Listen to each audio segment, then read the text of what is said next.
엄마, 너무 힘들어. 이렇게 외치는 청년의 절규는 더 이상 남의 이야기가 아닙니다. 최근 2년간 서울을 떠난 청년이 약 10만 명에 달했습니다. 집값 문제를 견디다 못해 서울을 떠난 이들, 과연 어디로, 어떤 삶을 선택했는지 함께 살펴보시죠.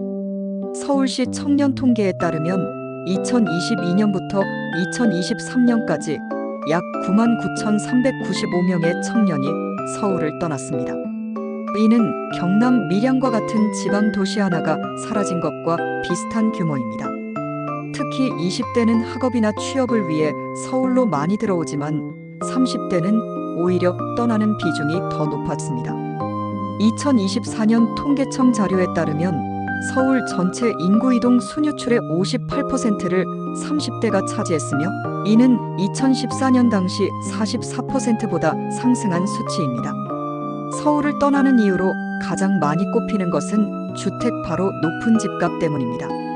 서울에 뿌리 내리지 못하고 경유지로 전락하고 있다는 우려가 현실로 다가옵니다. KB부동산 통계에 따르면 서울 주택가격 대비 소득 PIR은 11.3배, 즉 월급 전액을 모아도 11년 3개월이 걸려야 집을 살 수 있는 수준입니다. 10년 전인 2014년은 PIR 8배, 가격은 2배 수준이었습니다. 소득 대비 가격 부담은 커졌지만 정작 거주 환경은 퇴보하고 있습니다. 2016년에서 2022년 사이 청년들의 아파트 거주 비중은 29%에서 26%로 줄었고 고시원 오피스텔 등의 비주택 거주 비중은 11%에서 18%로 증가했습니다. 한 서울 토박이 청년은 이렇게 말했습니다. 보증금 1,000만 원에 월세 50만 원이었는데 월세가 올라 이사 가니 인근 원룸이 80만 원이더라고요. 결국 인천으로 갔습니다. 여기선 복층 빌라에 살며 사람이 사는 집 같아요. 그렇다면 떠난 이들은 어디로 갔을까요? 2023년 기준 서울을 전출한 사람 중 61.3%가 경기도로, 9.5%가 인천으로 이동했습니다. 청년도 이와 다르지 않았습니다. 전국 인구 감소 상황 속에서 서울 청년 인구의 감소 속도는 경기도 대비 6배나 빠릅니다. 지난 10년간 서울 청년 인구는 13% 감소한 반면 경기도는 2% 줄어드는 데 그쳤습니다. 마찬가지로 같은 예산으로 비교했을 때 서울 송파구 28이 원룸 전세월세 비용으로 인천 부평구 청전동 57이 투룸 빌라를 살 수 있는 현실은 집값으로 인한 삶의 질 격차를 여실히 보여줍니다. 서울시는 청년 안심주택, 장기전세주택, 공공임대주택, 월세전세, 이자 지원 등 다양한 정책으로 대처에 나섰습니다.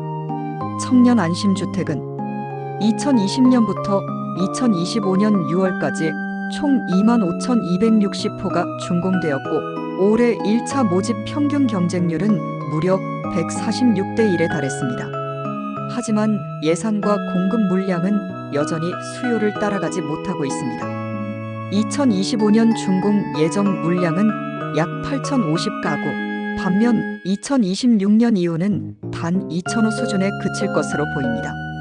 장기 전세주택 미리 내 집, 올해 3,500호 공급 예정이며 내년부터는 서울주택진흥기금 설립을 통해 확대될 예정입니다.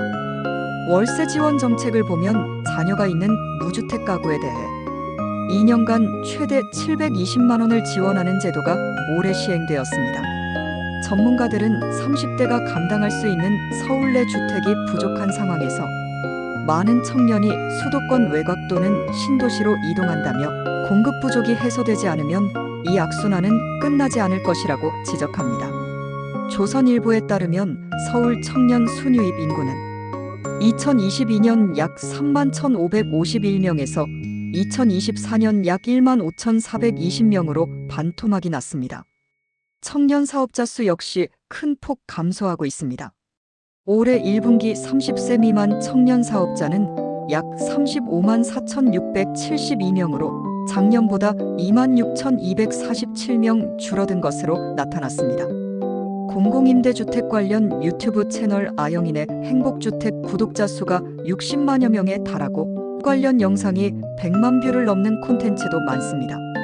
이는 현실적으로 많은 청년이 주거 공공임대에 큰 관심을 갖고 있음을 보여줍니다. 지금 서울을 떠나는 청년들은 단순히 이직이나 학업 때문이 아닙니다. 서울을 삶의 터전으로 삼기에는 너무 비싼 집값이 발목을 잡고 있습니다. 수요는 여전히 서울에 있지만 정착할 길이 사라진 현실. 결국 그들은 삶의 안정과 주거의 질이 더 나은 수도권 외곽을 선택합니다. 이런 현상이 지속되면 서울의 청년 회귀가 어려워지고 도시 활력 저하와 저출산 문제는 더욱 심화될 것입니다. 서울시의 여러 정책은 분명 의미 있는 첫걸음이지만 청년이 현실적으로 선택할 수 있는 집을 만들기 위해서는 더 과감하고 전면적인 공급 확대가 필요합니다. 청년이 돌아올 수 있는 도시, 그 도시의 주인은 바로 청년이어야 합니다. 서울 탈출에 나선 청년들. 그들의 선택이 단지 개인의 삶의 문제를 넘어서 도시와 사회 전체의 미래와 직결된다는 사실, 우리는 기억해야 합니다. 시청해주셔서 감사합니다. 구독, 좋아요, 알림 설정은 큰 힘이 됩니다.